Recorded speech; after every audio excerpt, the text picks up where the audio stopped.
Hello, listeners, and welcome back to Planet FPL, the world where everything revolves around Fantasy Premier League. My name's Suj. My name is James. Welcome to Season 4, Suj. We're 4 seasons in, and like a bad smell, We're get back. rid of us. Can't get rid of us. Should we just briefly tell everyone who the fuck we are? Yes. We might have some new listeners. I don't know. Season 4 we're going into. We are the award-nominated, we haven't won anything yet, Planet FPL podcast, the world where everything revolves around Fantasy Premier League. My name's Suj. We've been doing this now for 3 whole years. It took me that long to get a better rank than James, which I finally did. And each and every week, we're putting out about 10 podcasts, 5 for Patreons, 5 for the general world public, playing FPL, Sky Fantasy Football, and general chit-chat. Yeah, lots of rants. Suj is a West Ham fan. I'm a Spurs fan. So we both live quite depressing lives. So we don't pretend to be anything more than football fans who enjoy FPL. If you're coming here and listening for the first time and think you're about to learn how to win FPL and be an expert, you've got the wrong show. But we'll have a good fun with you for the next 9 months if you stick with us. 9 months with an asterisk. It could be longer. I mean, yeah, obviously it could be 15 months. Yeah, mental. The way this season ended. We timed our 1 week break perfectly. FPL launched at the weekend, James. We knew we were going to be recording on Monday again. And it opened on the weekend with a few cheeky price reveals on Friday and then full-scale reopening on Saturday. Your team's registered, is it, James? Yeah, I registered it Saturday. I don't know, 60,000 ID or something. I mean, if it had opened, I expected it to open a few days earlier, and I suspect it got delayed because of other things that happened with last season's FPL. I think that's why it got delayed to the weekend. I don't think their intention was ever to launch on a Saturday. I think it got pushed back a couple of days. Right. But as I said, obviously, I was off last week. So if the game had launched last week, I wouldn't have logged in. Genuinely, I would not have bothered. I was staying well away from things. I logged in. I've kind of set up a provisional squad as you would. I had a bit of fun deleting every player and then hitting auto pick and seeing the randomness that kept coming up. Then deleting all the players and hitting auto pick again and then delete. It's like a cat with a ball of string, and they just keep tapping it just for fun. I found it was actually quite a fun way of just checking out some random player prices and bits and pieces. Interesting. So this episode, we will just run down some of the players that we've noticed, some of how we feel about the game in general, what they've done with pricing this season. And then you have been so kind to bombard us with hundreds of questions. We're going to do as many as we possibly can without being too repetitive. Thoughts on prices generally, James? Exactly what I expected it to be. Disappointment on the whole. I don't get all the tweets of, "Oh, I love him. He's such a great price." I mean, go into the website and look at Kevin De Bruyne's ownership at the moment at 62% at time of recording. It's a joke. It's ridiculous. For me, you think he should have been more expensive? I think 90% of the players in the game should have been more expensive, is my opinion. I want this game to be harder, not easier. I think that... that's never the way it's going to be. Yeah, I don't necessarily think that making the prices higher makes it harder. If the prices are all lower, then that also makes it harder because you could afford more players, right? So I understand where you're coming from in that. If there were more higher priced players, we'd be looking. You'd only have to make the cheaper players cheaper if you're making the higher priced players more expensive. I reckon there's a finite amount of money that the total value of all the assets could be. So here now, for example, I mean, if you look at the midfield assets and options available, De Bruyne and Sterling both 11.5, Mane and Salah both at 12, chucking Aubameyang at 12, then Bruno Fernandez at 10.5. You can't have all of them. So the counterpoint to making it really expensive is that if you make everybody affordable, suddenly you have a lot of decisions to make here.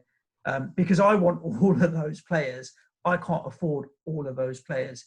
If they'd outpriced a few, I would have pretty much disregarded a few just because I'm never going to put that much money into you. Whereas like Trent and Robbo at 7.5 and 7, have got my eyes like, I want you.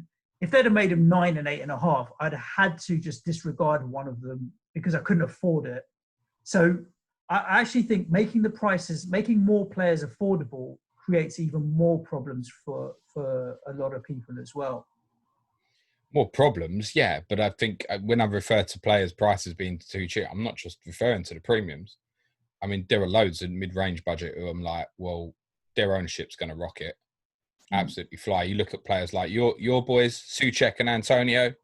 They're both brilliantly priced, mate. They're going to be massively popular at the price ranges they've come in. So what I'm saying is, for example, I don't think that there's a choice between to say, oh, am I going to go Souček or am I going to pick a different 5 million midfielder? Nearly everybody who picks a 5 million midfielder is going to pick Souček. If someone can tell me different, crack on and tell me. But he's going to be hugely popular at that price the closer we get to deadline, as long as he's fit. So I feel like these ones have become really obvious. The only one that looks really difficult to me is forwards under 6 million. It's all basically shit. And there isn't a decent 4.5 million midfielder, but I don't mind that. I think that's a good thing. But there are some players at sort of under 7 million who I think it's quite obvious to go, he's the best at that value. He's the best at that value. And we're all going to be thinking the same. So I think Souček is like a great example of that, where for me, I would have had him come in about 6 million and then make people go, not sure I do want him, because he's got the capability to be someone who's worthwhile of a 6 million midfielder, in my opinion, if he continues what he showed at the back end of last season. Was I think, like I said, now everyone's just looking at it and going, that's my 5 million guy, next. And you just choose if you're having him or not having him. Sure. By the same token, if you look at the forward line, though, for example, there's some decisions to be made there, because if you're going to pick up a couple of these premium midfielders that are north of 10 million, and let's be honest, most of us will have at least 2 of those. You can't really go. I think the premium striker bracket is going to be disregarded by a lot of key people, because I think Jimenez, Ings, and Werner at less than 10 million, and probably Martial make it cheap enough that you don't really need to maybe go to an Aguero or what have you. Kane's pretty cheap as well. So I think I've seen a lot of Harry Kanes in a lot of teams. But then Ings, Werner, Jimenez, you can't have all 3 if you're going to have 2 premium midfielders as well. So there's a little bit of hokey-cokey to be done with who do you go with. You just mentioned a load of forwards being cheap. You didn't even mention the name for me who's the best price in the game. As a forward, yeah, Chris Wood, 6.5 million. Who do you think? Aguero. It's unbelievable price at 10.5 million. It's astonishing. The challenge there is fitness, obviously. Yeah, of course. I think a lot of people will be scared of him because of fitness. That's a real decision to be made there. I'd be in that position as well. Where I don't know if I would want to start with him, but if it became very clear to me that he's likely going to be starting at 10.5 million and they've got a good run of fixtures at the start, suddenly I would look at De Bruyne's ownership and think, do you know what? This is boring, mate. I might get Sergio in and just play this completely differently and look at a front line that was something like Aguero, Jimenez, Ings, which wasn't my intention pre-seeing the pricing, but seeing the way everybody's thought process is at the moment, I'm kind of in the mindset that I want to do something different. Aguero at 10.5 million, if he's playing every week, is mad. Genuinely mad. Of course. But that second half of your sentence, if he's playing every week, is a massive... let's say if he's fit, more importantly, obviously. So there is quite a bit here still to decipher. Now, where you talked about high ownership, I mean, De Bruyne's ownership, we knew was going to be monster, just by virtue of being the highest point scorer from last season. And Mo Salah's not particularly far behind. Trent's going to be not particularly far behind. Do you think we'll see, you're seeing high ownership, right? But do you think we'll see a split? So where we might have had 5 or 6 players last season over 50%, and then quite a lot in the 30s and 40s, and then a few in the 20s and so on.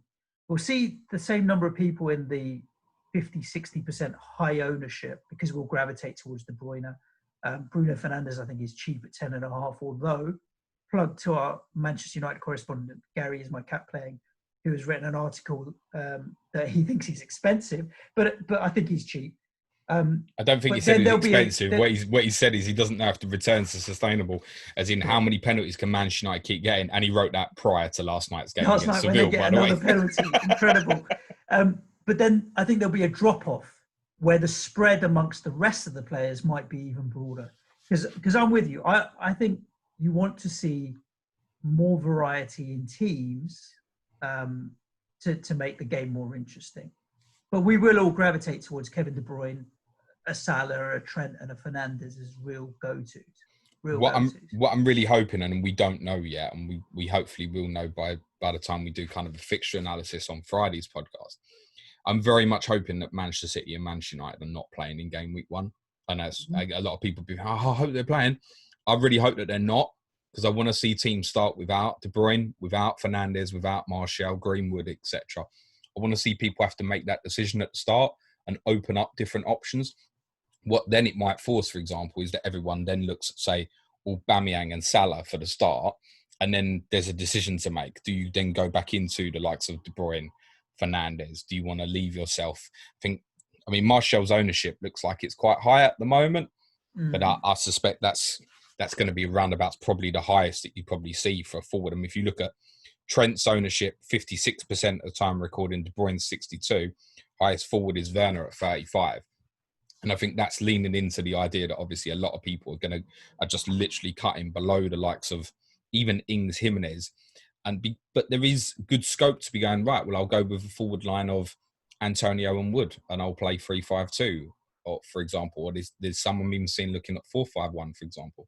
It's absolutely viable to look at players like that. Che Adams is another one if he breaks out. Just go, right, they're my forwards at their cheap value. I want one of these guys to break out to be the new Jimenez or new Ings, for example. And then obviously you can power in the extra midfielder or so. The more I see that, the more I want to be looking at some of these more expensive forwards, because all of them, probably bar Roberto Firmino, you could make a case is underpriced. Yeah, I think so. And ultimately, you want the game to be either all overpriced or all underpriced. That's what makes it difficult. If you end up in, and I agree with you actually on like certain price points. I mean, in my provisional tinkering, I put Souček in there because he's a very easy option at 5 million. But then I did have another midfield spot between 5 and 6 million, and it was Saint Maximin is a potential in there. Aaron Moy, maybe Almiron. They're not jumping off the page and filling me full of excitement.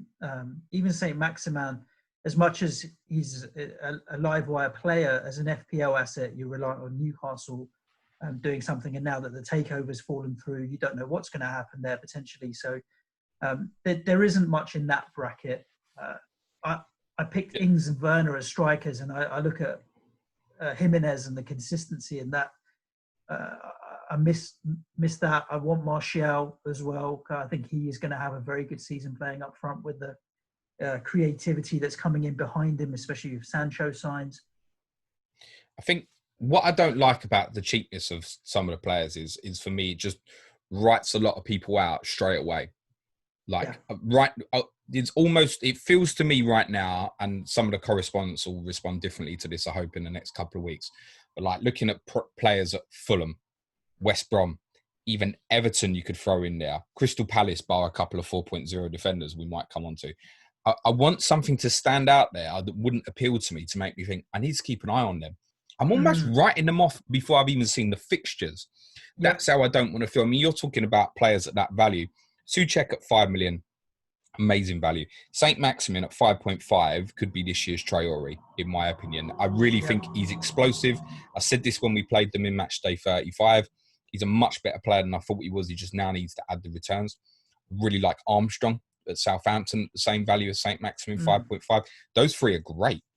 Aaron Moy is the same price as Souček at 5 million, but he doesn't really pick up the attacking returns over the seasons. You'd be lucky if you get 3 or 4 goals and 2 or 3 assists out of him. Those 3 players I mentioned, Souček, Saint Maximin, Armstrong, I wouldn't be surprised if I start the season with them. And that's going to be a major shift in difference to what other people are thinking with the way they're looking to set up their squads, where I think people are potentially likely to start with 1. I think because people are trying to throw in as many as those perhaps 3 premiums, for example, the likes of Saint Maximin and Armstrong, although being amazing value, look like they're going to be quite difficult for a lot of people to get to. That's why I want to be looking at them. This is why at some point I'm going to have to retire from this podcast to get better at FPL, because James, my current midfield, and this is with a massive asterisk, is Souček, St. Maximin, and Aaron Moy. So you could swap out Stuart Armstrong at any point. We gravitate towards similar thinking here because we talk to each other too much. So I haven't spoke to you. Me and Suj have had no conversation about the prices or anything. No contact with each other. But where you're talking and we about got the same thinking. That's my point. We got the same thinking. Because I look at the defence and I've got TAA, Robbo, Doherty, and Laporte. Like I've powered back into big at the back straight away, and that still gives me enough money for Fernandez and De Bruyne, Ings and Werner. I feel strong at the back. The two up front could score goals, and you've got Fernandez and De Bruyne that could be explosive. It's going to be interesting to see. And I haven't touched Liverpool attacking assets or the reclassified Aubameyang yet. No. And you know why I won't go near Salah and Mane, don't you? Because Mane, you're still bitter because of the triple captaincy from last season. No, it's because I'm quite happy to put the armband on Trent, who I don't really want to talk about his price. Yeah, it's cheap. Cheap. It's ridiculous. Anyway, moving on. Should we just have a run through of sort of A to Z teams of what stood out for us? Some reclassifications maybe as well. Let's just touch on reclassifications so we can jot down some teams. I'll be honest with you, running down the teams we'll be doing with the correspondence in more detail as well. I haven't really looked at it team by team. I've just flicked through, like you mentioned a couple of teams there: West Brom, Fulham, Leeds. I've sidestepped. Not Leeds. No, there's some good assets at Leeds. Because I'm talking from a personal point of view. I haven't looked at, because I don't know anything about any of the assets enough to warrant saying, oh, this guy Hernandez, good price, bad price. I don't know because I've never seen him play. So I haven't really looked at some of those. Again, the likes of Everton, Richarlison as a midfielder was interesting. Price at 8.5 as a forward, suddenly much less interesting all of a sudden. Because straight away you just go, right, Wood, Antonio, etc., and so hit a little bit more for the reliability of him, Jimenez, Ings, 0.5 more than Richarlison's 8 million.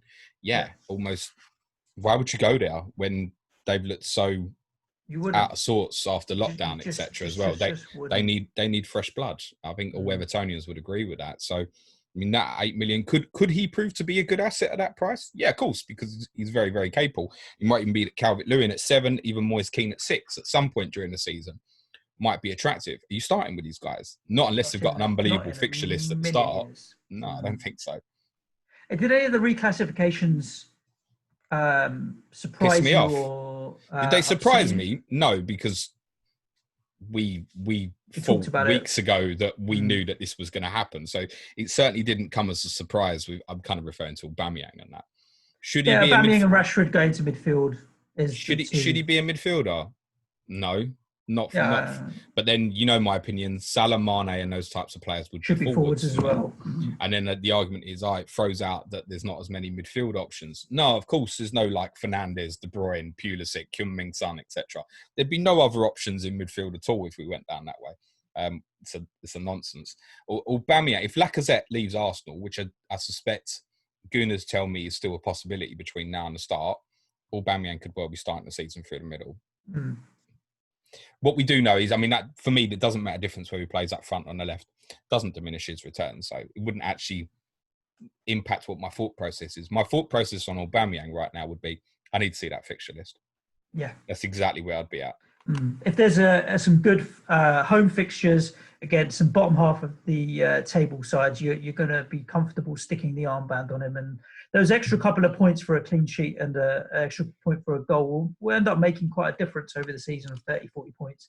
He's the thing with Aubameyang at his price is he's eminently captainable in certain fixtures. So, Is he though? That's the really interesting thing on Aubameyang. If you compare to the Liverpool assets, City assets, United assets, and what might even break out at Chelsea, would there be the trust to go with captain Aubameyang?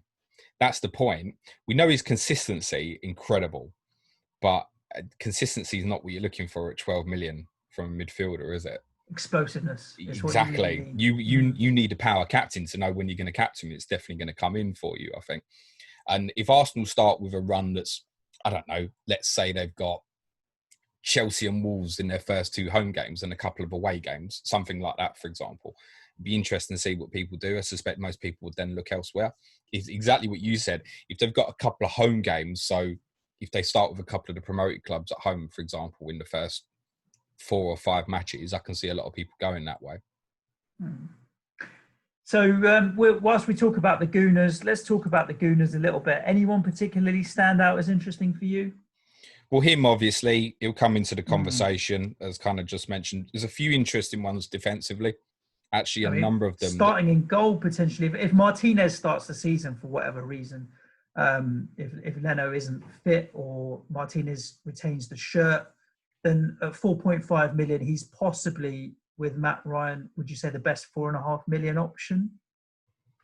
I mean, yeah, I'll come on to Matt Ryan. 4.5. You can tick that off. Challenge. You can tick Matt Ryan into my team, like you can tick Matt Ryan into a lot of people's other teams. I think at the moment, Ryan and Button are my 2 goalkeepers at the moment. I mean, yeah, they at least made it difficult by making Button 4 million again, didn't they? That's what I'm saying. These little things really annoy me, mate. Yeah. Oh yeah, we're all starting with the same goalkeepers again. It's a little bit annoying. I actually like Leno at 5 million if he is fit. Yep, either really good option. I think he had the 5th most saves in the league or something last season, when you have to remember, obviously, didn't play from game week 30 or 31 onwards. So really good number. A lot of the others who people were hoping, sort of Lloris, Patricio, Schmeichel, maybe have all gone up to 5.5. He's the one that stayed there at 5 million, which is interesting, actually, because I think they were better defensively towards the end of the season. I think they will be better defensively next season as well. What would put me off Leno a little bit is there's some potentially very interesting 4.5 defensive options. Bellerin also at 5 million is worth a shout. Holding at 4.5. Obviously, they've got Saliba coming back in at 4.5 as well. Very cheap. These guys could really appeal. I think particularly Saliba, who we obviously want to see, is obviously come back from his loan at St. Etienne. Could be a really, really interesting one. The problem is, even with them, there's other 4.5 million defenders I think we'll talk about who I just feel like got a little bit more reliability there. That's where I'd be starting first. But I think they'll come back around. I can't see me starting with an Arsenal asset unless his name's Aubameyang at the moment. But fixtures could completely change my thinking on that. And that would be a case for a lot of these teams we speak of. Yeah. Willian's come into the game at 8 million. Too expensive. He's a rare one. 8 million, considering his returns post-lockdown for Chelsea, were pretty decent. And I think it's a good bit of business for Arsenal to get him. I mean, they're paying him a ton of wages, but they got him on a free. So, it is what it is. I'm very interested to see where I end up playing. Again, I think it matters quite a bit in terms of what Arsenal's transfer activity is, whether he's likely to be a 10, whether he's likely to play on the right. What's the impact on Pepe? I think a lot of Arsenal fans think at the moment he'll probably go and play on the left. I find personally that his returns are normally better coming off the right, where he likes to come in and get involved in central areas, which he can also do from the left as well. He's one of them players that's comfortable. I often talk about players who can see the game. They can play as inverted. They like to see the game in front of them. Willian's not so fussed with that.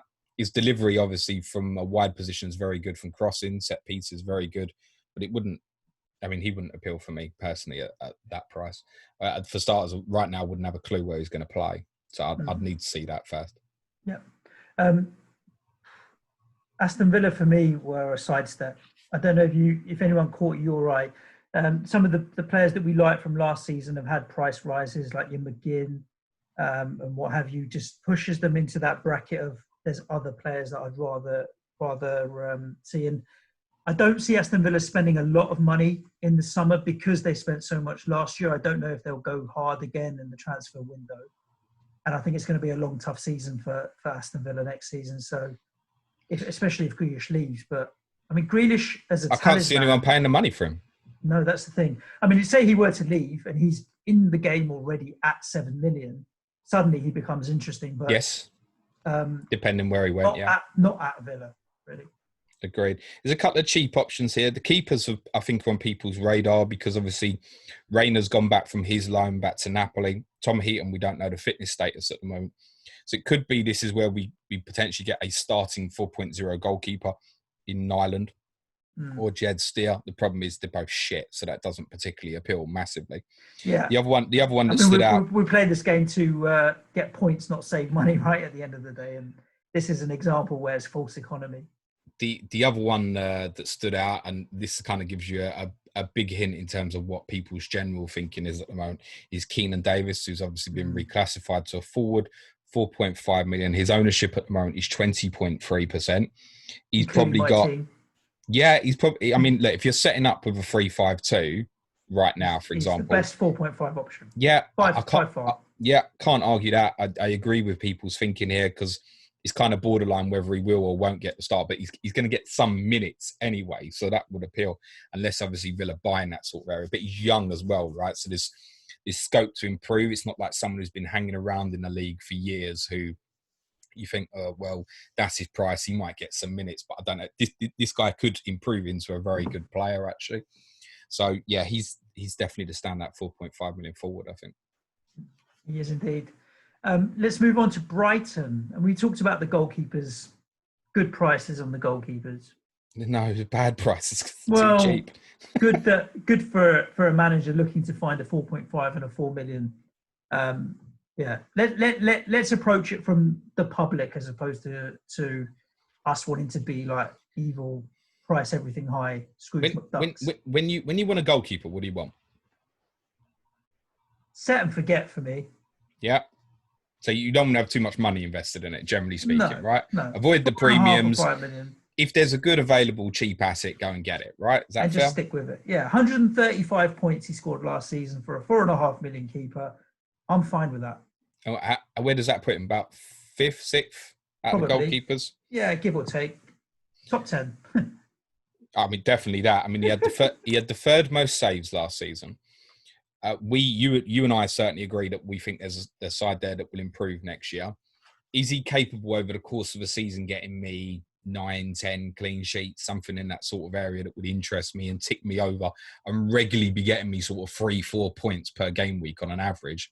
I just think he fits. It's fine. Yeah. Is he going to be the highest scoring goalkeeper? No. Pay the extra 1 million for a Pope or Lloris or Alisson if that's what you want, for example. But I just think that does it well. And then to even have the insurance of Button 4 million on it as well. Yeah, I mean, goalkeepers and defence, you can nearly lock what I've got irrespective of fixtures, I think, at the moment. I can't even see me putting the thought process to think different to Matt Ryan at the moment. Yeah. Any of the attacking assets of interest in terms of, Trossard's at 6 million. He could break out. There's a few there that potentially could break out. Pascal Gross started last season at 7 or 7.5, if memory serves me correctly. He's down to 6 million only now. Having said that, he didn't get the returns last year to justify being any more than that. And Mopé's at 6.5, which is the same price as a Chris Wood or what have you.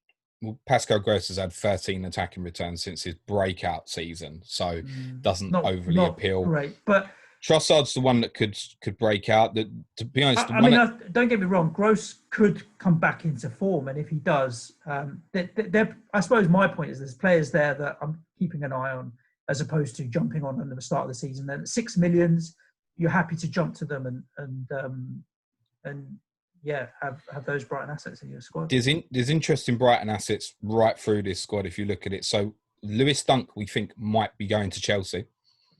Quite possibly. We think Chelsea have bid around about 40 million. That seems to be the word on the street. And actually, he could be interesting for Chelsea at 5 million or so. Great, because it means they'll have less money to come for Declan Rice. Yeah. It does mean there's a number. Well, apparently you're going for Duffy, by the way. So I'm not quite sure what's going on with your transfer targets. But Webster is interesting. Joel Veltman's obviously coming from Ajax. Matt Clark's back from a loan.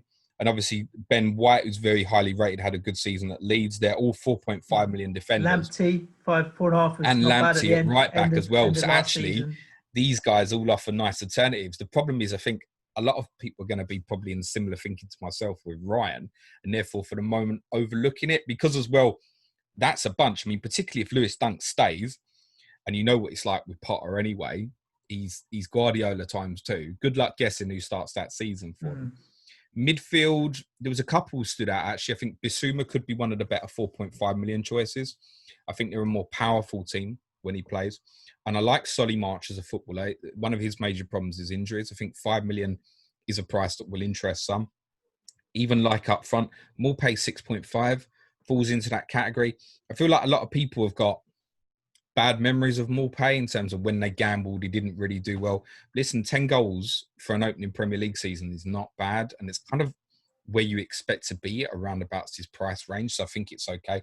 The one that stood out as being really bad was Lallana at 6.5, and I don't get where people are seeing. I'm seeing him in a few draft teams, and I don't get it.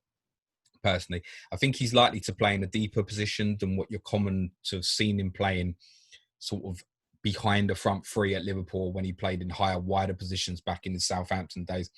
I see him getting deeper and deeper as career going on. I think he could turn into a good deep line player. I wouldn't actually be surprised if he plays a similar role to what Dale Stephens has played for Brighton, actually.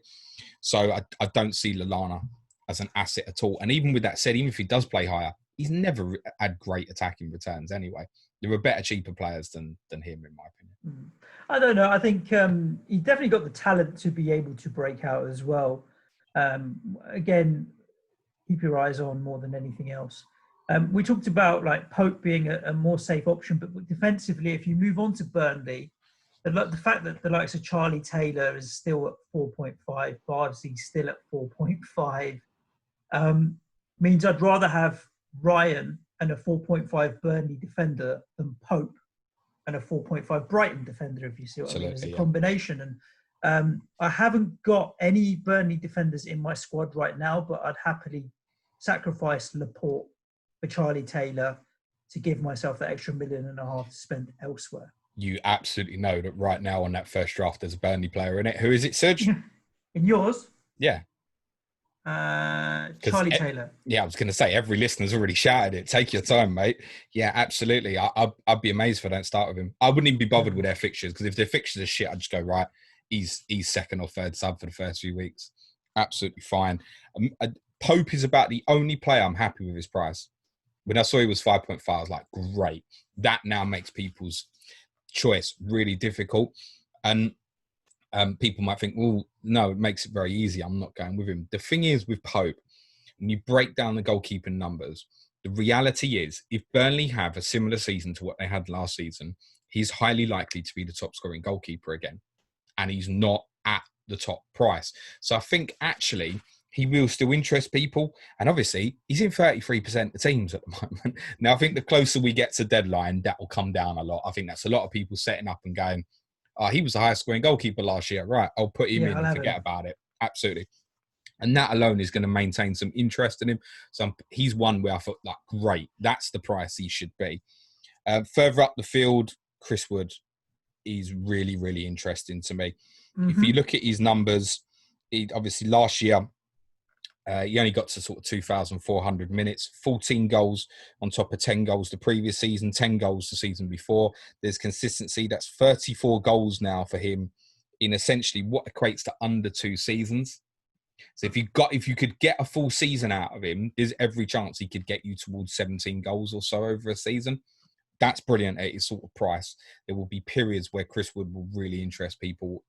If they've got a good start, I think he'll be in my team, probably Chris Wood as well. What probably puts me off that so much is, although we can have great trust in Burnley, I'm not sure I want to start with 2 of their assets. Because obviously squad depth is a massive problem for them. And I don't know, how many times can they keep punching at where they've been out? The other interesting thing on Pope, by the way, which we've got an article coming from Jack Turfy Topper, our Burnley correspondent, who's very correctly pointed out, is Peacock Farrell is 4 million as well. Now, they bought Norris from Wolves.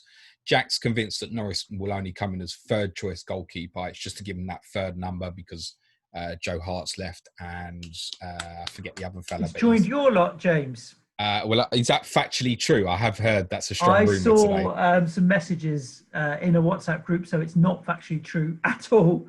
But I'd seen that rumour. That Well, you might notice that I said, is that factually true? Because it wouldn't surprise me at all, because I'm absolutely certain that Spurs will be getting a third goalkeeper that's British. So it wouldn't surprise me at all. Spurs need to get a quota up of another English/British player. So when I saw the news, it didn't surprise me at all. He would come in as third choice goalkeeper and he would get the quota up. Anyway, that's very off track. Wood and Taylor massively stand out for Burnley. And yeah, certainly if you are looking at Pope, don't be worried about Norris. He's likely to be the third choice keeper. So you could have Pope as set and forget 5 million. The advice would be, if you do that, get Peacock Farrell as well at 4.0. That's part of the point. Then you're only spending 9.5, which suddenly is not too, that's only 0.5 more than rotating Ryan and Alex McCarthy, for example. Chelsea, blue is the colour. Well, it looks like spending isn't up. That's probably one key point. We've mentioned Lewis Dunk already. We think Ben Chilwell's going there from Leicester as well, which was a move we kind of put the pieces together in January and said that Chelsea would make complete sense for him. So look, if they get Dunk in, get Chilwell in and get a new goalkeeper in, suddenly for me, I think they become the third best team in the league, because their squad depth would be better than Manchester United's. But if they don't fix it up defensively, then they're still going to be miles off City, Liverpool. Assets, though, there are loads here, mate. Yeah, this is the problem here with Chelsea, is which ones to go with. I'm almost going to start the season with a watching brief. I mean, I know Timo Werner's in my starting 15 squad at the moment. But, I mean, you could look at Pulisic, you could look at Mount, you can look at Ziyech, you can look at Hudson-Odoi if he's fit, Abraham, Giroud, Werner. They're all within $1.5 million. I mean, Werner's the most expensive, but the others are all within $1 million, $1.5 million of each other. It could be one of those similar to Manchester City, where pick one, stick on it, because over the course of 8 to 10 game weeks, they'll even themselves out, rather than jumping off one onto another. Quite simply, if Werner and Ziyech can replicate their numbers that they've shown in the Bundesliga and the Eredivisie, respectively, then they will be amazing assets. It's just a case of will they.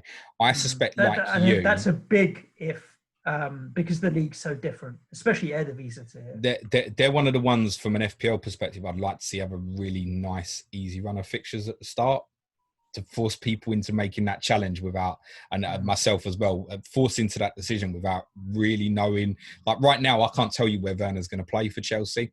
That's the one thing that would put me off. And I want to see how that works in the system. Is he going to replicate what he's done in the Bundesliga? Ziyech is a massively talented player, capable of the spectacular. He's got similarities with Mahrez in terms of his style, the way he plays. They could both be very good assets. I suspect, like you, it would probably be a watching brief. Defensively as well, people like Suj James at 5 million would really appeal if they can fix up, actually. He could be a very good attacking fullback. I think it will be a watch and wait for me. But I also feel it won't be a watch and wait for long. It will probably be a watch and act. This is also why I feel like I may start with one of Werner or Ziyech. Werner seems the safest with me, because we've got to take a few gambles in this game, and you want to get on a player early before everybody else does. So I'll probably end up picking one as my little gamble, and I think Werner may be the safest one. Having said that, Pulisic at 8.5 million, if he's fit. Again, I haven't even mentioned him. It's a brilliant, well, I would say it's a brilliant price. It's a bad price because he should be higher. But if he's fit, I think that's where we'll end up gravitating back to. I don't think he'll start the season. Personally, I said that when he did the injury in the cup final, that him trying to take the shot probably put another couple of weeks onto his injury. So I don't think he'll start the season, which means you'll probably be able to get him at a cheaper price. But he showed towards the end of the season that he's going to be a top talent. There is always someone that around about Pulisic's midfield price, Pulisic's ZX price, who tends to do very, very well. And I suspect it probably will be one of those two. What do you think on Palace? Palace is interesting for one reason and one reason only, in my opinion, and that's these two 4.0 defenders. Although James McCarthy at 4.5 might be another, if you're looking for budget midfielder, is another one probably worth considering. These two 4.0 defenders, obviously Tyreek Mitchell finished the end of the season playing left back with Van Aanholt's injury. And they've also got in this lad, which is all the rage at the moment, which is Nathan Ferguson, who they got from West Bromwich Albion, who was out of contract. Played about 19 times for West Brom last season, which it doesn't feel like a big enough size of data for me to feel comfortable that he's going to play. I don't think it's obvious that he necessarily comes into the team ahead of Joel Ward at right back. I think it's one of the ones really, really to watch during pre-season is what's the situation with Van Aanholt's injury and what sort of minutes can we find out that Ferguson gets? But it's likely to be that one of those two is probably the best starting 4.0 defenders. Before we jump on and talk a little bit about Everton, when we talked about Burnley, the one player we didn't mention was Dwight McNeil at 6 million. Now, there's talk that he may be on his way to Leicester City. Such a good footballer. He's one that if he was to go to Leicester City, for example, I could see him playing ahead of Jose Perez. Different player to Harvey Barnes. I think he'd appeal less if that move did happen. Actually, well, it's a rotation issue, isn't it? Because you've got Maddison, Barnes. No, I don't actually think it is. I think if he went to Leicester, he'd go and play on the right. I think, whereas he commonly plays for Burnley on the left. I think he'd go and play as an inverted winger if he went to. It's a left foot. I think he would go and play as an inverted winger if he went to Leicester and they played with Barnes on the left, and they get back to a little bit more like what they were good at last year. I think. He still is, for me, Dwight McNeil is 0.5 million more than players I think can outscore in the likes of Armstrong and St. Maximin. And that's why at the moment he wouldn't appeal for me. I think Charlie Taylor would, and even Pope would be better Burnley options than him at the moment. Yeah, again, I'd only go with McNeil should he move and depending on where he moves. Not that I'm trying to instigate transfers. I'm not an agent, and I've got no commission on him moving to Leicester City. Everton, Luca Dean, 6 million. I could have. He's another one who actually has come in and I've gone, that's too much, actually. 5.5 would have interested a lot of people, I think. It's the same price as the Doc. I don't see how you would pick Dean ahead of Doherty, personally. There isn't a lot that appeals. I think kind of to cover what we already said, the three forwards, Richarlison at 8, Calvert-Lewin at 7, Moise Kean at 6, could all at one stage or another break out and be quite interesting. I don't see them being interesting at the start. They're the sort of side I feel at the moment, Everton, who they're another one I hope has a really good opening set of fixtures, because I think even if they do, I still wouldn't go near them, to put it into perspective for you. It just would not be of any interest to me at all at the moment. They need to get Sirius Deadwood out of that squad, fix up the midfield, fix up defensively, new goalkeeper. There's loads they need doing there. So wouldn't appeal for me. I don't want any Everton defensive assets at the moment while Jordan Pickford is still doing silly things in goal. I think a lot of Evertonians would probably agree with that opinion. Any thoughts on Fulham? I haven't watched much of Fulham at all last season. The only thing that really stood out to me was Mitrovic. Obviously, he's come in at 6 million. It's interesting. He had a great season last year. And I think people are really torn now with a player in form who we know can score goals, but has had a couple of starts in the Premier League and didn't really deliver on what he could have at Newcastle and Fulham. So I think people are a bit torn. I think 6 million, if he gets into a decent run of form, he could be a good asset potentially. Yeah, interesting actually, because this is another one where I think I probably expected 6.5 at least. Because he scored well in excess of 20 goals in the Championship last season. Scored, I think, 11 in the Premier League season before that, which, considering he was playing in such a poor team, is not bad. It's not awful, is it? No, I mean, if you said now, right, he's going to sit there all season at 6 million and get 11 goals, then it's all right. It's not the end of the world at 6 million, right? Yeah. The problem that I think puts so many off of him is the yellow cards. Because it also kills him on the bonus, right? If he keeps getting these yellow cards. So in his Premier League season 18-19, 15 attacking returns, 12 bonus points. Doesn't feel right when he's scoring goals for a side that doesn't keep clean sheets.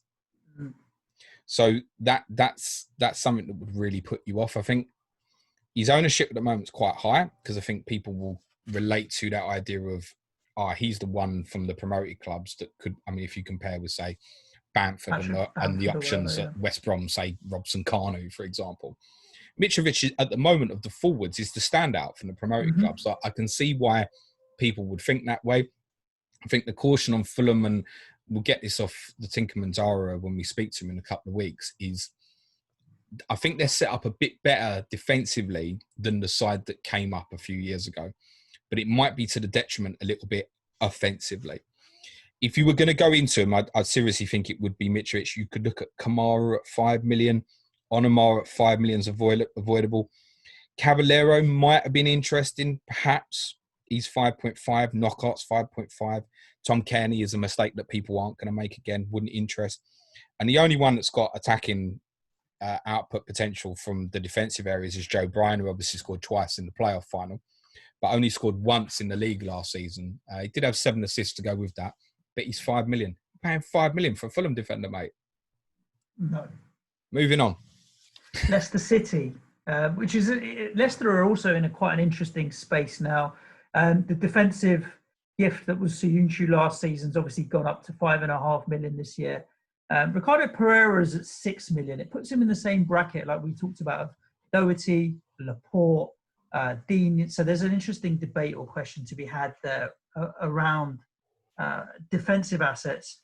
The midfield sit in a horrible space because I feel like if we're trying to power in a couple of premiums in that 11.5, 12 million bracket, the other midfielders we're looking to cheap out at 5 or 5.5 million, 7 million pound assets like Harvey Barnes, Maddison, etc. will get overlooked because people want to cheap out or they want to go premium and they don't really want anyone in that middle tier. Maddison and Barnes are both interesting at 7 million, I think. I think Maddison would become a lot more interesting if they did buy someone like McNeil, by the way. Vardy at 10 million, you can't argue. Seems like a fair price. He's so consistent. We're going to make the same mistake we make every year, Suj, and say, well, he's getting on a bit, isn't he? Defensively... He's getting on a bit, though, isn't he? I'm not looking at Jamie Vardy, I'll be honest with you this year. Defensively, they are an absolute mess at the moment. And it's because of injuries and likely movements. So we do think Chilwell's probably going to go to Chelsea. They've obviously got Johnny Evans be suspended for the first couple of games of the season following the red card against Manchester United. Pereira is not expected to make the start of the season. I think, by the way, good morning to Andy Murray at Ronaldinho. He will be a good asset at some point during the season because he'll be a massive differential when he becomes available. But defensively, people are looking at likes of, say, James Justin at 4.5 million start the season. I would completely avoid them. There were better 4.5 million options at more reliable clubs than Leicester at the moment. And I suspect, unless they invest defensively, I think they'll probably start the season quite badly. We looked at their numbers following sort of the win over Southampton in October. They would have finished like mid-table. When Nigel Pearson took over at Watford, wasn't it? They would have finished 12th. So that's from mid-December onwards, they would have been 12th. So that's a long period of data where I think, I don't really want to be looking at that at the moment. And there were the options of Martial, Ings, Jimenez and the like, and would appeal more than Vardy. And personally, if people were asking me, pay the extra for Kane at 0.5 more than Vardy, I would actually say yes. I'd pay the extra. And Aguero at 0.5 more if he's fit. No brainer. For me, yeah. Yeah. Leeds. Now, Leeds is interesting for one big reason that cropped up from a few days ago, which was Bayern smashing Barcelona 8-2. So then the rumour mill starts that the Barca managers, I don't know if he's been sacked or if he hasn't yet, he definitely will be, mate. Tell me about it. And then the rumour mill starts of who will be Barcelona's next manager.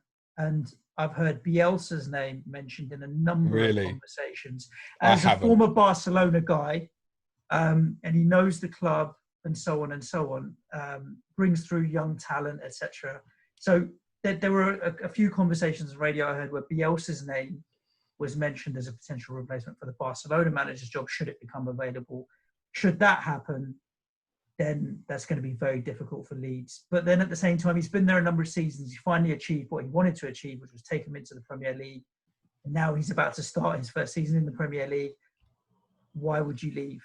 But they're not. It's Barcelona. So just on Barcelona briefly, I think the new manager, I'd be very surprised if it's not Xavi Hernandez, by the way. And I think Barcelona on Friday was so bad that I think it might actually change the way teams play football in terms of the high line. It was Friday night, wasn't it? I thought Man City was Friday, wasn't it? The only times Barca caught Bayern in trouble was because of high lines. Barca were getting murdered with their high line. Man City lost to Lyon because of their high line. So I think you might actually see a change in the way teams play football in the near future, but that's a different podcast for a different day. On Leeds, there are a number of interests, and I need to do more digging on it. One did stand out, which is the keeper, actually, Elaine Meslier, who probably goes beyond the data a little bit because he only played, I think, 10 or 11 times last season. But he played, I think it was 10 of the last 11, and he only conceded 4 goals. Now, that's interesting. Quite often we get a keeper from one of the promoted clubs like Dean Henderson last year who comes out and performs really well. I wonder if it's this guy because Casilla, who played in the majority of games, is rubbish as far as I'm concerned. What I've seen of him is toilet. So if Leeds don't strengthen in that area, I think Meslier actually at 4.5 could be a really interesting goalkeeper option as an alternative to everyone going Ryan and Button, for example. Defensive, Ayling and Dallas will both appeal. 4.5 million. Both got, I think, 8 attacking returns last season. There was a thread going around that if you'd converted the points from what they did in the Championship last year, Dallas would have had more points than Ayling, but Dallas also played a lot more minutes. Alioski is someone who, I mean, he's not a defender. He can cover at left back, but generally he's a winger. He's been priced as a 4.5 million defender. If he was going to start regularly, he will be of serious interest. I suspect he probably won't, though. Further up the field, Hernandez is interesting at 6 million. Got double figures for attacking returns and that last year, but age is not on his side. Harrison is interesting, 5.5 million midfielder, but I think he's knocking against that price range of Armstrong and St. Maximin, where I know what their capabilities are better. And oddly enough, Bamford at 5.5 million is probably the best forward at that respective price if Leeds don't buy a forward. However, he misses a lot of fucking chances. But I think he scored 16 in the Championship last year, which shouldn't be sniffed at, but it's 16 playing basically every game for the best team in the Championship. Yeah. That's not enough, really. Remember, it's 46 games as well. I was going to say, not as well, 38. There's a lot more fixtures in the Championship. It's 1 in 3 in the Championship. Can you expect him to return that in the Premier League? Probably not, no. But actually looking at the forwards at that price, if I had to buy a 5.5 million forward, if they didn't buy one, it probably would be him. But I would probably just go cheaper.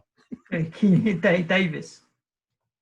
Yeah, I would just get Keenan Davis or another 4.5 million to spread the funds. I'm not saying Bamford is a choice. I think the fullbacks, Ayling and Dallas, are the really interesting ones. And I think the keeper, having done a bit of research on it, could be one that breaks out.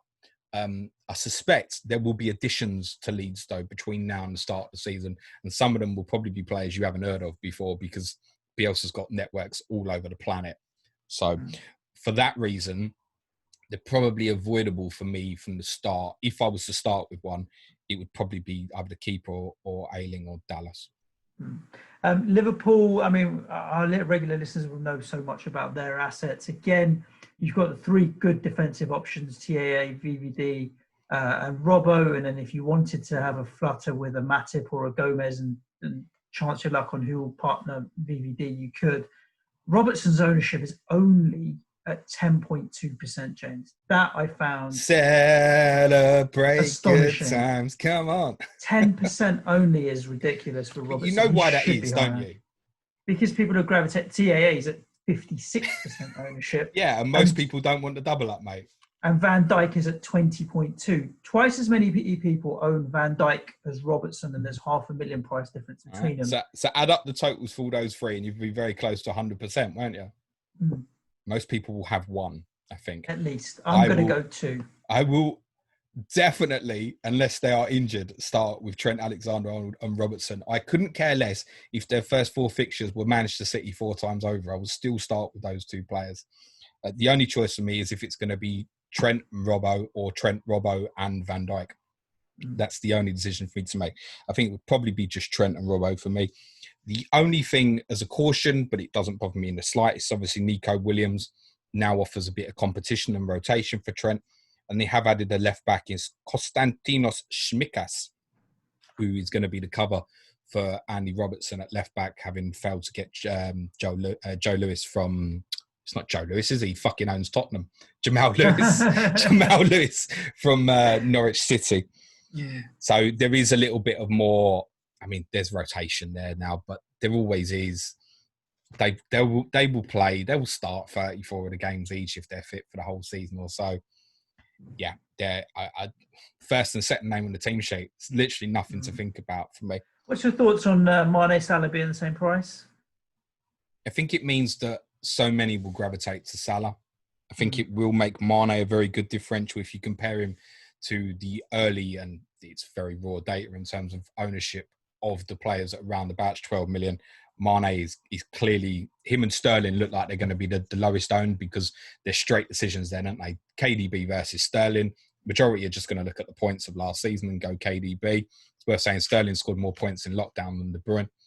And I think Salah, Mane, people are just going to gravitate towards Salah. And Mane didn't have an inspiring lockdown period for me, in my opinion.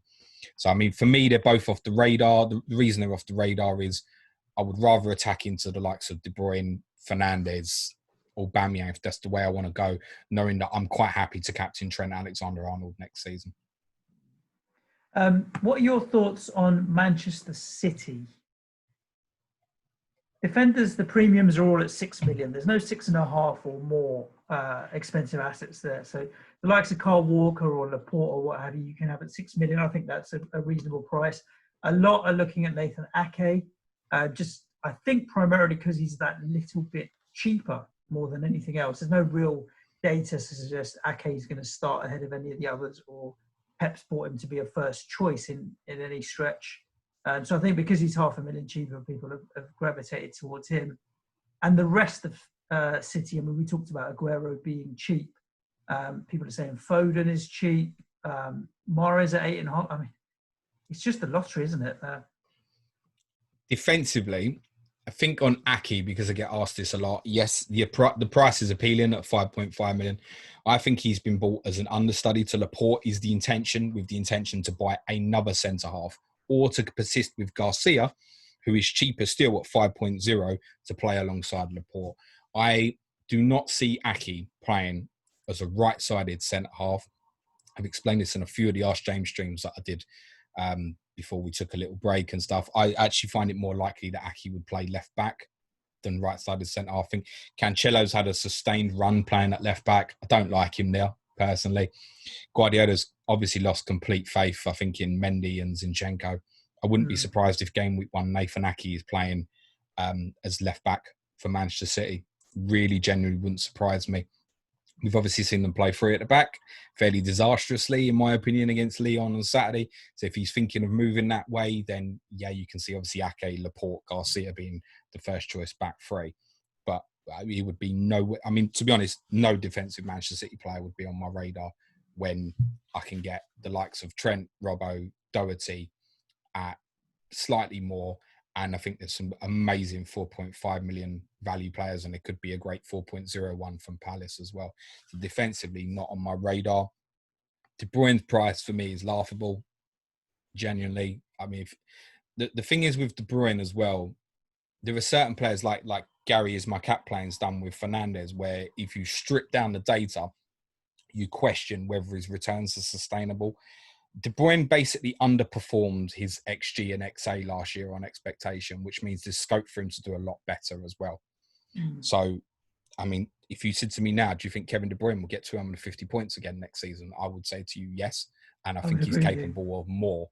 We saw Champions League the other day, the free kicks that he hit and stuff. He's shooting a lot from outside on the edge of the box and what have you. I think literally the only thing that I could think that would put me off Kevin De Bruyne in any way at all was a stat I dropped in a few minutes ago, was that during lockdown, Raheem Sterling at the same price did outscore him. And Sterling looks like he's going to go off as a very, very good differential, and does, as you will testify, Suj, as a West Ham fan, start seasons very well.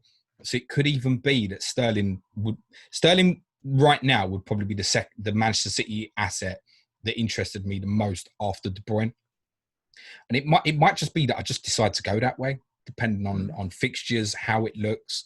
If I think, particularly if in an odd way, if City have got a really easy fixture list to start with, I'd be more interested in Sterling. Unless Aguero's fit. In which case, it's all pointing into Aguero, and he's playing. I think Aguero needs games to get fit. So does he necessarily appeal to me in game week 1? No, not particularly. But again, if they start with Fulham away and West Brom at home, for example, not mean to pick those two teams, but that's what I've done. And Aguero is definitely determined to be fit, and we kind of thought that he might just about be fit for the Champions League final, then he's got to be of serious interest, right? It's the power of what he's capable of on a given day. And at 10.5 million, if you look at Aguero's returns last season, right? 16 goals, 6 assists in 1,449 minutes. That's not even close to half. You can play 3,240 minutes in a Premier League season, right? So he's played under half the minutes and got 16 goals and 6 assists. Now, we know because it's Aguero that he's not going to play 38 games and return 32 goals and 12 assists, right? But that's the capability of what he is if he's in the team every week, right? Therefore, at 10.5 million forward, I can't believe, maybe because of the injury, no one's talking about him. A bit like we're kind of overlooking Pulisic at the moment for similar reasons.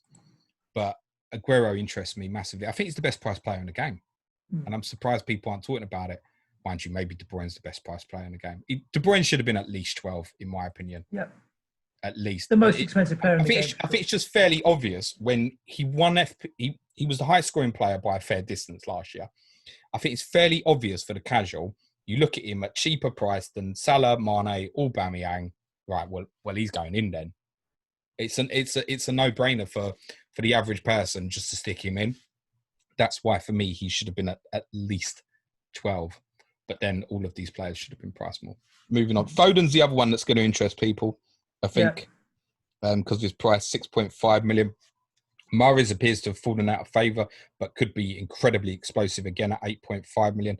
I'm surprised he's another one I felt should have been 9 or more because of what he's capable of. I think he's probably, right now, he's not one to start with, but will come very much back onto our radar.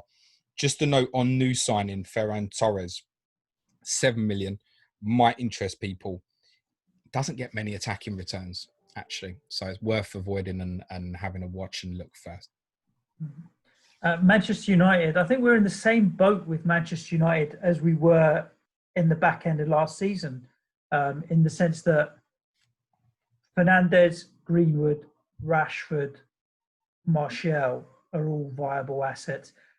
Greenwood's the one that's had the biggest price jump at 7.5 million. But if based on what he did in the back end of last season, I don't see how he can't almost be an auto pick in terms of his price for what he can deliver is incredible. He gets onto that left foot or right foot, he's going to score a lot of goals this season. 10 Premier League goals last season. You said you'd be happy with that in an opening season from the likes of Mopé. Greenwood now is a midfielder, so he gets extra points. I think Greenwood's a really good shout ahead of Rashford. Fernandez for his reliability and Martial are all interesting options. Fernandez, underpriced. Rashford, underpriced. Greenwood, underpriced. Martial, underpriced. All brilliant assets, genuinely. If all four of them. The riskiest one of the four is Greenwood because he's obviously still an 18-year-old kid and we don't know what the impact of Jadon Sancho coming into the squad is going to be on his minutes overall. So I don't see Mason Greenwood getting the minutes that Martial and Rashford and Fernandez are going to get necessarily. But then he's cheaper. Jadon Sancho signs, that's the key point here on Greenwood. If he signs, I suspect it probably will still happen, personally. But if it doesn't, Manchester United have a major problem, which I think was highlighted by the game with Seville last night. We've seen it highlighted in a few other games recently. I think actually particularly the draws with yourselves and Southampton. And it's quite simple. Every time they make a substitution, the team gets weaker. Mm-hmm. Because that first 11 is capable on its day. I think they need another new left back and a new centre half and a new goalkeeper. Well, I've got one in Dean Henderson, in fairness. But the first 11 on its day is capable of beating anyone. And we've seen that last season in sort of fixtures against Manchester City and stuff. The problem is, if you take out components of that team, be it even Pogba, for example, there was a massive drop-off in quality behind the first 11. Daniel James comes on for Mason Greenwood. And, I mean, you wouldn't think that Greenwood was the kid, like, genuinely. He's consciously and positionally just completely unaware, James. There was a very simple goal for him to be having right near the end of that game last night. All he has to do is gamble and get in the box. I'm certain that Greenwood would have got there. All four of the guys, if Sancho doesn't sign, are brilliant assets. I hope that they don't play in game week 1, which I suspect they probably won't, is my initial thoughts. And therefore, a lot of their players will be lowly owned and they will need attacking. Because if they can replicate what they showed in lockdown, which obviously they are capable of being a massive attacking threat now, you're going to want to look at double, triple ups for these guys, I think. Yeah. Genuinely. I wouldn't be surprised for my thought process of going sort of double Liverpool defence, if there's a way of just working back in Manchester United, Manchester City and something cheap from an offensive point of view. That may well be my mindset once we get into the season. I think they're all brilliant prices. If you ask me to name the best one right now from a price perspective, it's probably Fernandez. And the reason it's probably still Fernandez, yes, you could argue that the penalties and stuff is unsustainable, but there's a rule change next year which suggests we might have more penalties again next season for everybody. And you can't argue with the points per appearance is absolutely that's stunning. The thing with Bruno Fernandez that even I had when I owned him last season is when you put the armband on him, even if he doesn't go explosive and pick up a goal and an assist and a clean sheet and whatever else, he'll still chip away. So the games where he gets nothing are very rare. So even if he picks up a clean sheet and an assist, and that's a 6-pointer, chucking 1 bonus points at 7, doubled up to 14, he always chips away. Which makes it feel like a safe captaincy option. And then 1 in 3 goes explosive. I mean, he's one of the best captains I've ever had in FPL consistently. So I like that. Very rarely does he pick up a 2-pointer, Bruno Fernandez. So it's 10.5 million. Three blanks, great. Wasn't it? I think that was it. Yeah, nothing. I think 2 of them were when I captained him twice. we know about me and my captaincy success. Oh, dear. Rashford, by the way, is capable of outscoring the likes of Aubameyang, Salah and stuff. But don't rule him out. I think to process them in order, for me, if Sancho doesn't sign, it would probably be Fernandez, Martial, Greenwood, Rashford. And yeah, I think Rashford could go off massively. That's what I'm saying. So...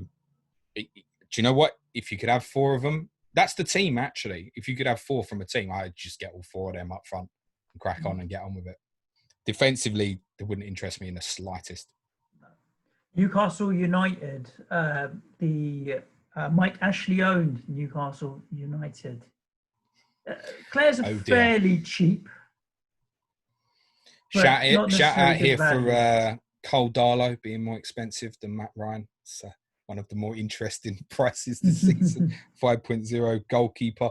I don't know if that's on the thinking that Dubravka has been linked with elsewhere, but then make Matt Ryan 5 million as well. I don't know what your thinking is. Yeah. Obviously, Geordies are down at the moment. They think they're going to struggle. Dwight Gale could be of interest if they don't add up front. There is some speculation, just to go back to it, actually, that Iheanacho is the one that they want. He's 6 million as a forward now. If he goes there, that could actually be quite interesting. But St. Maximin at 5.5 million stands out by miles. By miles. If he was in at 6.5 million, I think it's one of them we'd be moving on and we wouldn't have a lot to say on Newcastle. I want him at 5.5 million. I think it's a brilliant price. It's one where, for me, it's eye test. It's all on eye test and what I've seen of him from the back end of last season, knowing that he's a better footballer than what his returns are showing. He is absolutely the potential talisman of this football club, and something we might talk about on tomorrow's podcast. But if we can find talisman from clubs like this, they should really be of interest to us. Now, data-wise, I suspect what Tom Cannett was going to find out in his talisman theory on who got the assist today, he's probably doesn't stand out much. Next year it might.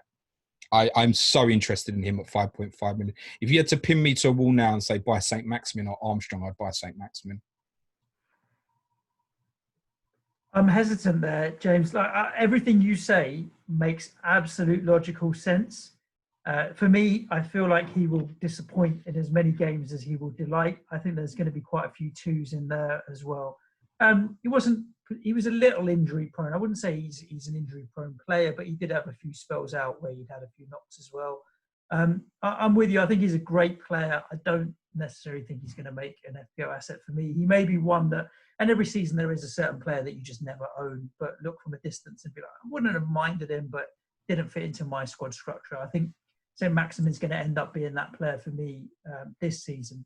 Sheffield United, if we keep moving on, I feel like based on what they did last season, are actually getting the least amount of attention in and amongst Twitter and the FPL community at the moment because of the prices of the defenders are all that little bit more.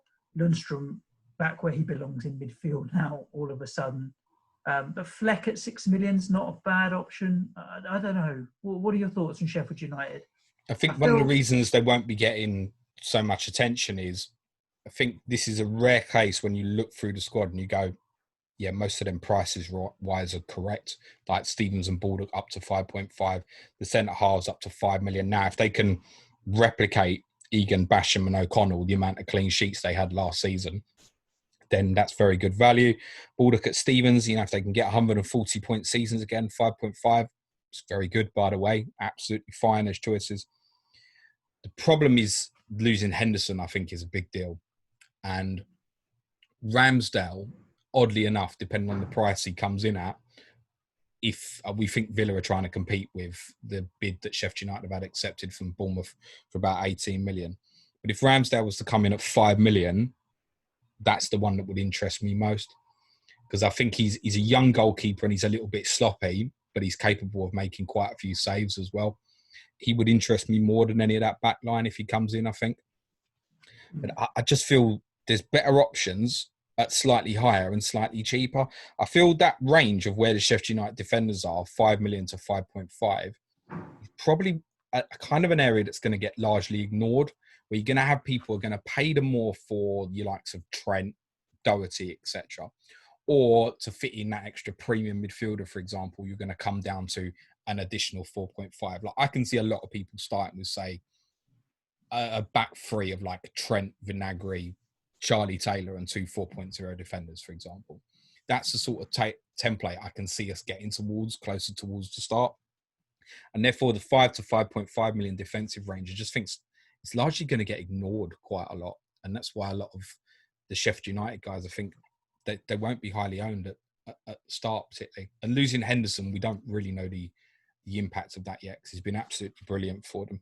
Further forward, Sander Berg actually could be interesting at 5.0. But if I say Berg and Souček, right, we move on.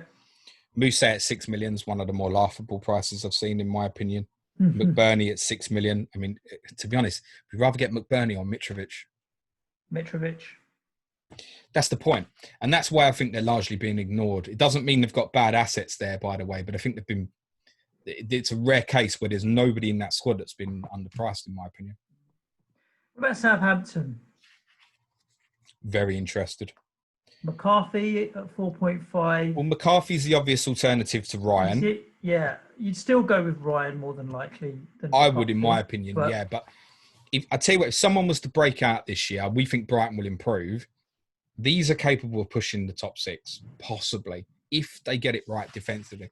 They have made a defensive signing, and I keep screaming the need to improve defensively. They bought Mohamed Salisu in. He's a centre-half, and he's 4.5 million. I think people might find that if Southampton do well defensively, he might be a better option than A lot of people are talking about Kyle Walker-Peters. Obviously, he's moved from Tottenham. Now Kyle been made permanent. Walker-Peters is 7.4% ownership, which is high for a Southampton right back. None of the other defenders are making any waves in terms of ownership at the moment. No. I'm more interested in the forward guys, the front four, as I like to call them, because obviously defensively they tend to often press and play a 4-2-4 system. So Redmond and Armstrong invariably would end up very high. You'd take Armstrong a million cheaper Armstrong over Redmond, yeah. I mean, 9 returns in sort of 1,700 minutes, which is roughly half the season, is not bad. If you can get that up towards 17, 18 returns at his price, that's very, very good. I think he's a lock now as to play on the right-hand side for Southampton. Regular listeners will know I love Nathan Redmond, but Nathan Redmond, 8 attacking returns. Redmond is always capable of it, but from an FPL perspective, for me, just never, ever delivers. Danny Ings speaks for itself, 8.5 million. I think it's cheaper than what I'd expected. I'd expected that to be 9. 198 FPL points last year, 22 goals, 2 assists. I don't see any reason why, in a very improving side, he can't go, not do it again, but go close and certainly prove worthwhile value. 20 goals. I'd want 20 goals from Danny Ings next season. The interesting one is, I think his partner, Che Adams, we've been speaking about it. It was one of the prices I think we were most interested to learn about. Well, certainly I was. It was one of the first I looked for was Che Adams' price, because there's been an undercurrent of people within the FPL community like, you know what? This kid might offer great value, you know. If you look a little bit deeper, 8 attacking returns, same as Redmond, for example, in about 2,000 less minutes, by the way. 4 goals, 4 assists in 1,095 minutes. 6 million is a very, very attractive price. The only reason I could see myself not starting with him at the moment is if I start with Danny Ings. And I just think if I look at it like that, I know Danny Ings is probably worth the extra. But then if I go with Adams and he can do even half of what Ings does, what does that extra 2.5 million get me somewhere else, for example? Che Adams really interests me. I wouldn't even rule out, Suj, genuinely starting with both of them. I personally would rule that out, but Danny Ings for me is captaincy material, whereas Che Adams isn't. And to be able to have Danny Ings in certain weeks to put the armband on if he's at home, because he's such a bonus points magnet. Top scoring BPS last season was Danny Ings, as we would know. As our patrons will know if they did the quiz that you put together, James, on the FPL season. So Danny Ings, for me, that extra price is well worth it. And I know at the back end of last season, Southampton were playing with 2 up front. I want to just make sure that they do start the season playing. Yeah, they will. Up front, they will, rather than getting to 2. They will. The only concern, a little bit drawback as well to Adams, is Obafemi's a very good, talented young Irish forward as well, and he will put pressure on for more minutes this season. And that's, again, another reason I think people would lean more towards Ings. I wouldn't be surprised, though, genuinely, if Che Adams is the one that breaks out. I think if people are looking to find that 0.5 somewhere, which I feel a lot of people are finding to do already, which you really shouldn't be finding it till you have to see the fixtures anyway. But coming down from Antonio to Adams, for example, might be a really interesting idea, actually, particularly for those who perhaps are going to Souček as well. Yeah, I wouldn't. Adams really interests me. If you said to me I had to buy one of Adams or Mitrovic, I'd buy Adams. Interesting. Talk about your lot of Spurs. You, I know, are very... I wouldn't say you're down on Spurs, but you don't really think... Let's talk about West Ham. That are interesting. But the community... Look, Harry Kane at 10.5 million, based on what he did in the closing stages of last season, I don't think is worth... I don't think you should be totally ignored. Heung-min Son at 9 million. Genuinely, neither of them should be ignored. What I have to tell you is if you start with these 2 guys, and I imagine if Spurs have a good opening fixture list, and then people look at the lockdown data from game week 30 onwards, I think there will be a small gravitation, particularly towards Kane. Owning these 2 guys, I am telling you, is going to frustrate the fuck out of you because of the way we play when we go in front in football matches. That is the biggest thing you need to be aware of. The capability of Kane He's never in doubt. Those who listened to me after sort of the Sheffield United, Bournemouth games, etc., the annoyance was never with Kane, where he is positionally. I want him deeper for my football team. What he will do in front of goal is under no question at all. Will he at some point this season, will there be a big gamble like there was in game week 38?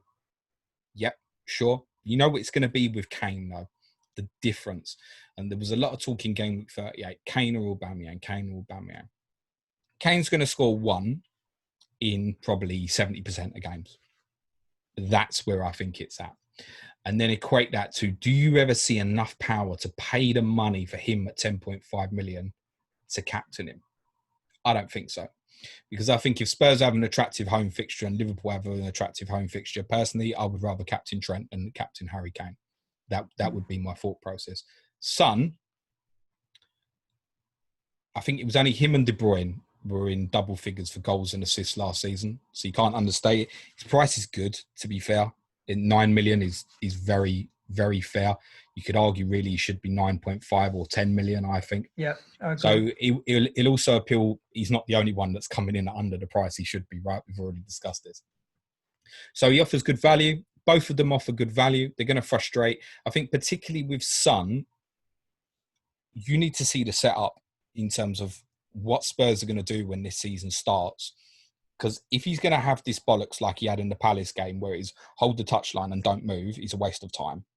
If he's allowed to have the freedom to come and move off the left touchline, he's a brilliant asset. So it's very much in terms of setup. And I imagine with proper training time now, when this new season starts, you'll see a Mourinho team that's going to go in one direction or another. Now, that'll either be very good for Son or very bad. The more direct Tottenham play is probably to Son's benefit as well. That's the other piece of advice on that. I would have no interest in starting with either. The other one that really stands out, unfortunately, falls into the price bracket I've already mentioned. I think a lot of people are going to avoid. I think Eric Dyer is very interesting at 5 million.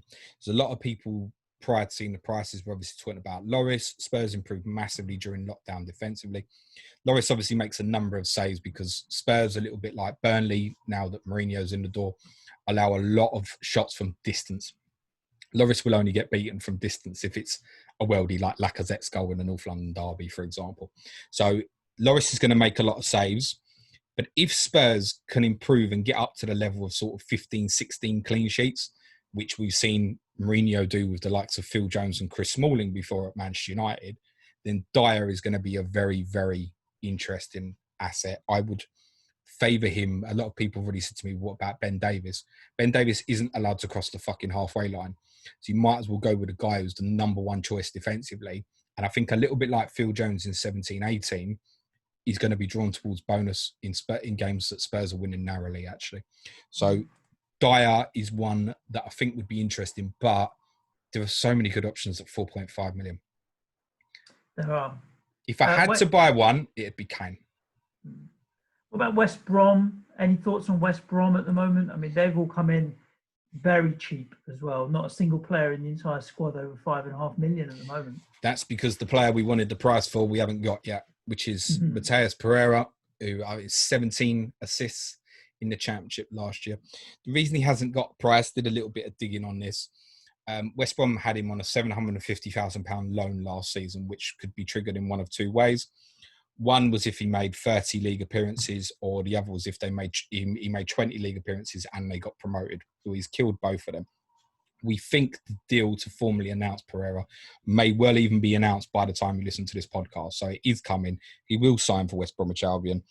The problem is, looking at the prices of, for example, Phillips and Grosicki at 5.5, you can bet your life that Pereira is going to be at least 6 million. If he's 6 million, he's generally of interest. 6.5 is probably one too many for me to start with, and I need to see how he adapts to the Premier League. The only other one that stands out is the goalkeeper. I like Sam Johnson. He's a decent shot stopper. I also like the fact he's got a pink goalkeeper kit. 4.5 million goalkeeper, interesting. Other than that, until I speak to Gemma and Harrison and learn a bit more, there is nothing there that stands out for me, I'm afraid. No. The way they finished the Championship, and we'll talk about some of these numbers in upcoming pods, is not good. I No. think they only won 10 of their last 23 matches in the Championship. It is not promotion form. They absolutely crawled over the line. Let's move on to West Ham. Possibly in a similar boat. No, actually, to be honest, I'm not going to say in a similar boat to Sheffield United, where the players are priced fairly. I think they all look too expensive. I'll be honest with you. Midfield and attacking assets at 6.5s, and 7s. There's no 7s, but 6.5s for Bowen and Lanzini and Anderson.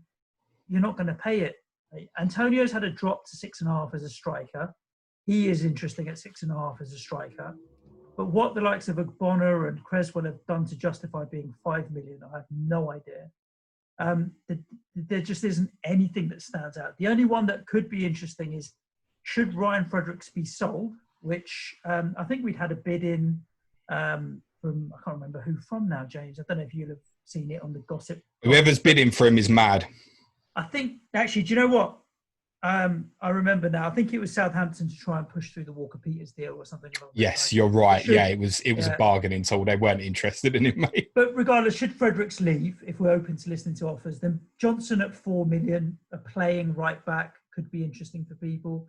But there's a lot of dominoes that need to fall for that to become interesting for anybody, really. So other than that, I'm not looking at any West Ham players other than Souček at 5 million that we've done to death now.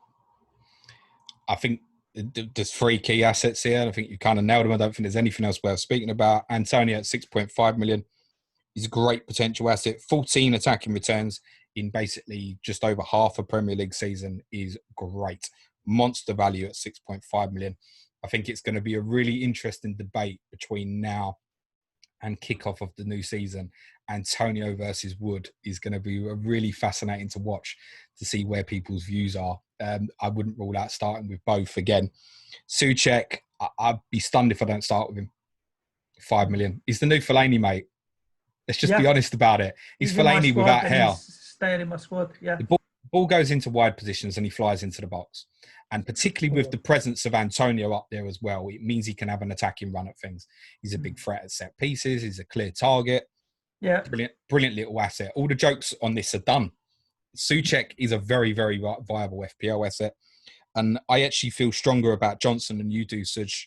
I think he starts the season ahead of Fredericks at right back, in my opinion.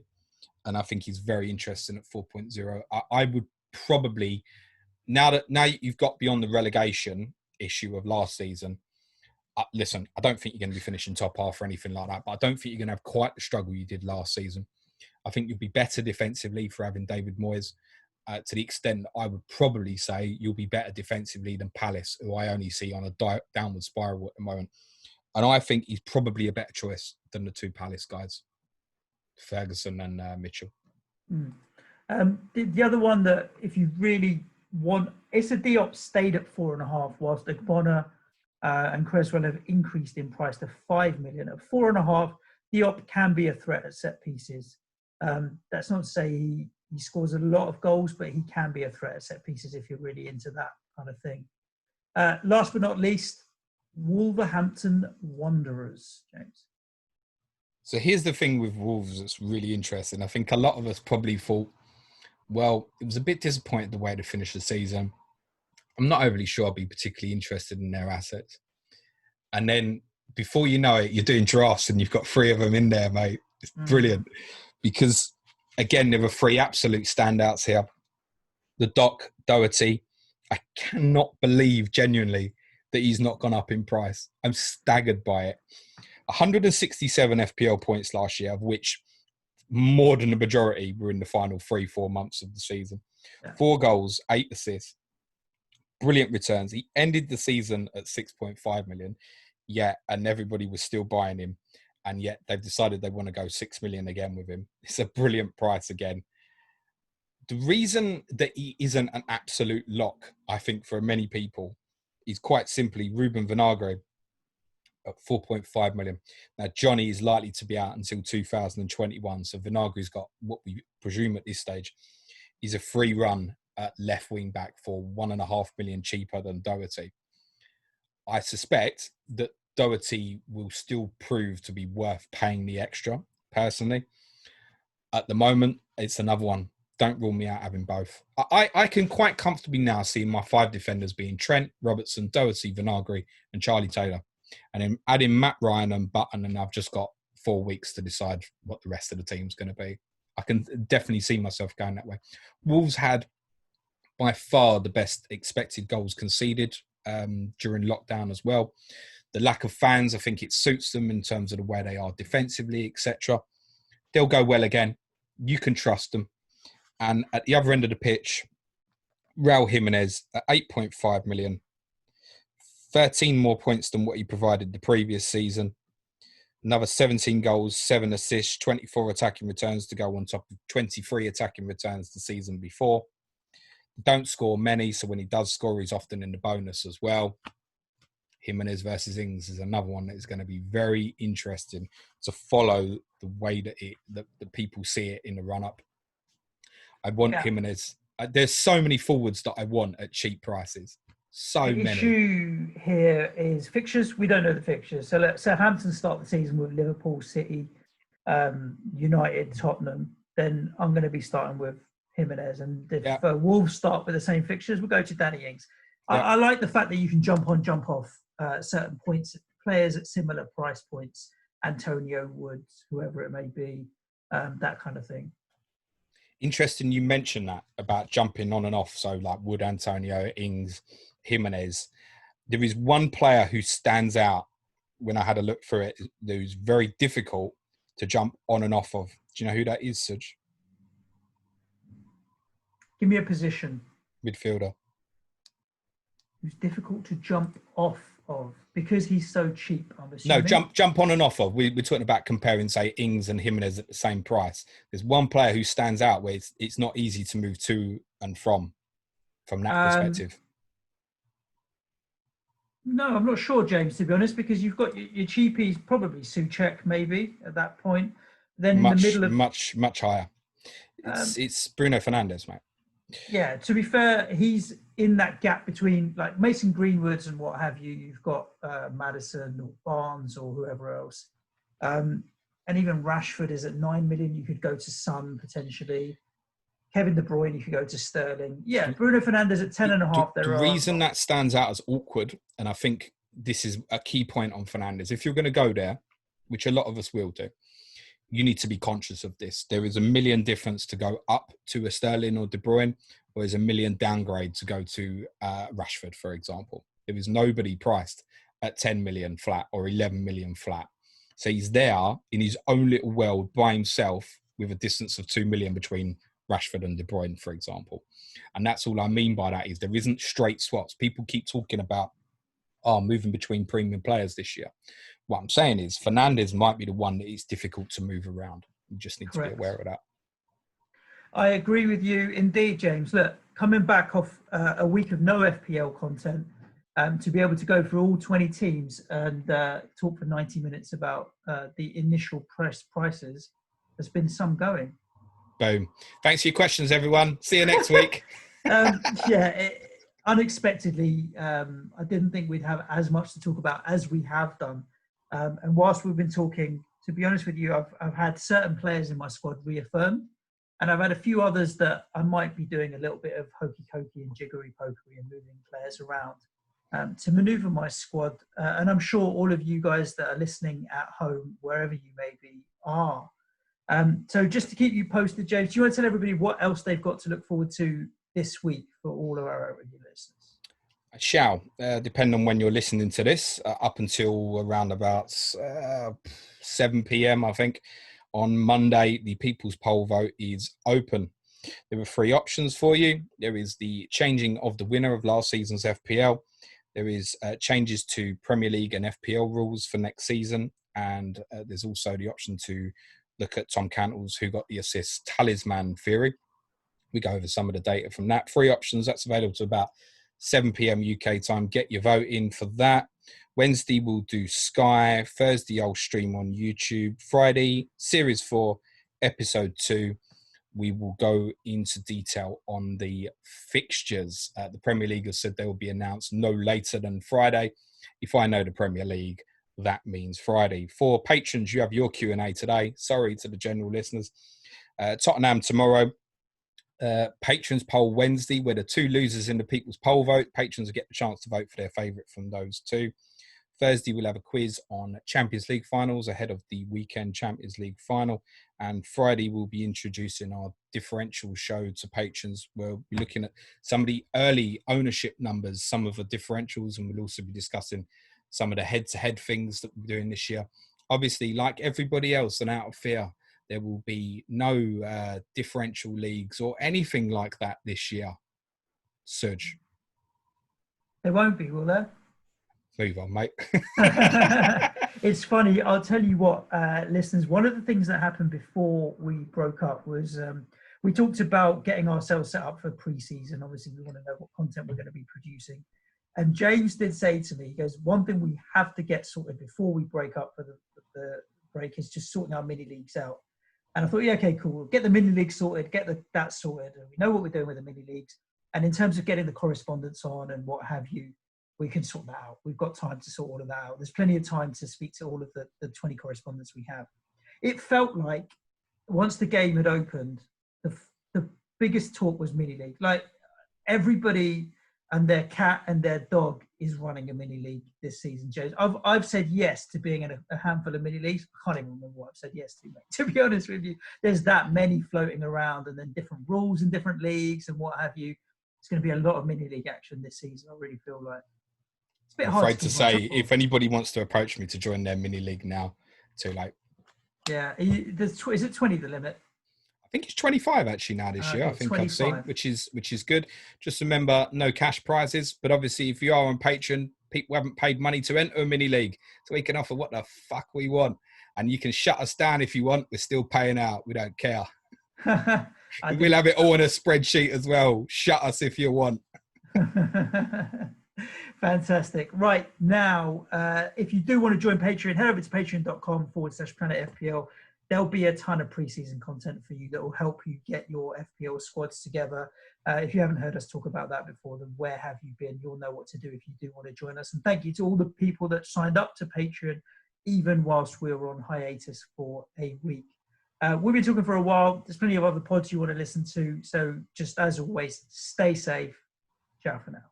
Be nice to each other, everyone. For everyone who sent questions in, I'll get back to you. It's the start of a new season. Cue music, please, man, child.